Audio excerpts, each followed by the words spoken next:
எம்ஜிஆர் வந்து M R ராதாவை ஒரு நிஜ ஹீரோனே மதிச்சார். இந்த நேரத்துல வந்து எம் ஆர் ராதா வந்து ஒரு ரியல் ஹீரோ.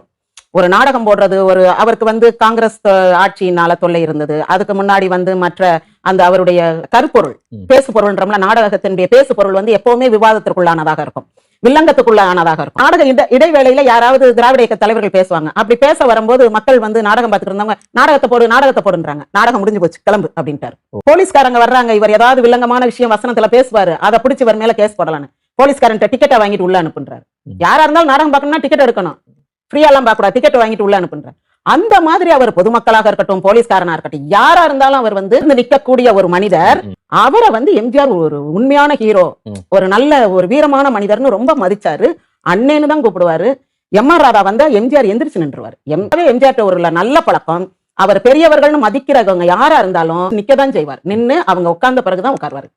அது மாதிரி யார்கிட்ட உட்கார்ந்தாலும் இந்த கால் மேல கால் போட்டு உட்கார்றது, இப்ப ஸ்டேஜ்ல பாக்குறோம் எல்லாரும் கால் மேல கால் போட்டு உட்கார்றாங்க, பெண்களும் அப்படிதான் உட்கார்றாங்க. ஆனா அவர் அப்படியெல்லாம் செய்ய மாட்டாரு.